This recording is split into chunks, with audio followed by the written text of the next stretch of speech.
Federal Drive is presented by GEHA, Government Employees Health Association, proudly providing health and dental benefits to federal employees and their families. Visit GEHA.com. The Trump administration has been pushing federal agencies to aggressively adopt artificial intelligence capabilities.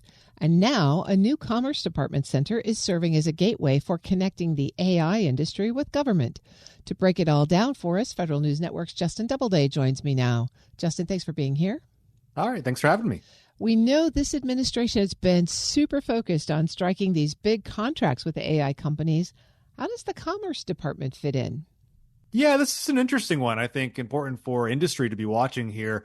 The Commerce Department established what's called the National AI Center in San Francisco earlier this year. Now, this center was called for as part of the 2025 AI Action Plan that the Trump administration put out. And its sort of whole purpose, or at least its big purpose, is gathering proposals from industry to then export full stack packages to foreign countries, to foreign businesses. It's essentially all about selling American AI abroad. And that could be everything from, chips to AI services and everything in between. So it's really there to be an advocacy center within government to prioritize export licenses and to help these American companies access federal financing where they might be able to. But there's also another really interesting mission that this new center has, and that's to now actually work with American AI companies, those same companies that they're working with on exports, to then connect them to government agencies who might need their services. And that's something that Moksh Jawa, Chief Technology Officer at the Commerce Department, spoke a little bit about during a federal emerging technology showcase hosted at the General Services Administration's headquarters last week.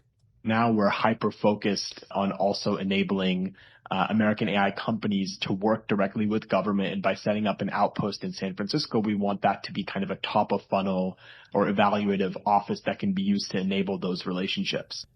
So that is really interesting. How does what Commerce is trying to set up there fit into what agencies like General Services Administration have been doing with AI? Yeah, so Commerce and Jawa said that this center is going to work closely with GSA to help evaluate technology, and they're partnering with them to actually spin up some of the functionality out at the National AI Center. And if you think about it, this fits in really well with what the Trump administration has been doing through things like OneGov, which has centralized government contracts and spending in areas like AI and has struck deals directly with AI companies, the original equipment manufacturers, as opposed to going through resellers. And so clearly there has been a push to centralize AI procurement, technology procurement, and work directly with those companies. And now this Commerce Department National AI Center is going to have kind of that role in really facilitating those partnerships. What lessons have they learned so far from getting that center up and running? Well, one of the interesting things the center has done is released a request for proposals to be a part of the American AI Exports Program and to join a consortia that will then be able to contribute to American AI exports under the center. And so that call for proposals went out in the spring. Commerce is evaluating them now. It'll be interesting to see when they award some of those spots in the consortia, because, clearly per Jawa's comments, they'll have potentially a role to then sell or partner at least with government. More broadly, GSA has been obviously working to bring AI to different government agencies. GSA itself has been a big AI user. Deputy Administrator Mike Lynch said that the AI use rate at GSA is now above 70% of the workforce, compared to about 10 to 15% at the start of the Trump administration. And during this emerging technology showcase, one of the things that came out of it was that different agencies, GSA and others, highlighted how you need to not just kind of throw AI at the employees and give them access and kind of tell them, have fun.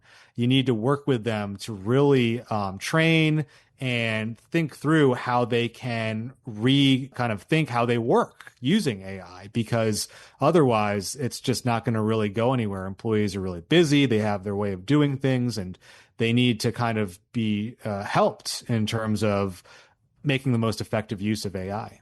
So as Commerce builds this closer relationship with industry out there in California, how does that advance the government's sort of broader AI ambitions? I think this is an interesting point that Jawa made. AI relies on accessing data and then being trained on that data and continuously improving on that data, these recent AI models. And that's something that agencies are just kind of getting in the front door with through things like GSA's USAI test platform. And it's going to be a couple years perhaps before agencies really get up and running with kind of the continuous improvement side of AI. Here's what Jawa said.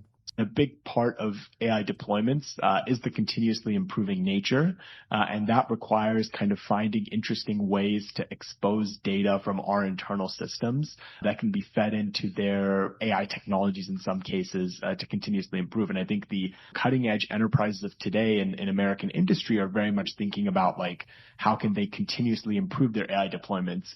And I think USG today is at a stage where it just wants to get those AI deployments as effectively as possible across missions. But in order to eventually turn those deployments into continuously improving ones, I think a lot of the foundation and stepping stones need to be set up today as opposed to in a few months from today. Well, Justin, this definitely sounds like an initiative to watch. What else did you learn from GSA's Emerging Technology Showcase? One other thing that caught my ear was what the Office of Government-Wide Policy at GSA is working on as far as fraud. Back in May, GSA officially joined the White House task force to eliminate fraud, and that made sense at a kind of high level given GSA's central role in government buying and spending and managing real estate and so on.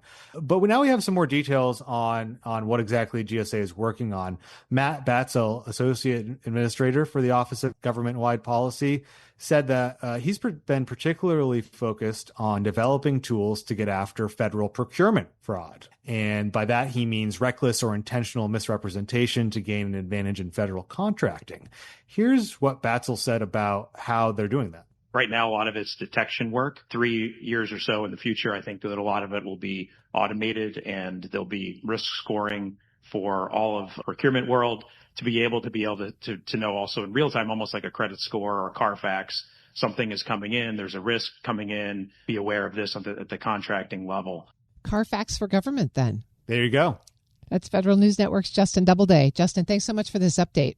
Absolutely. Thanks for having me. You can find his story at federalnewsnetwork.com.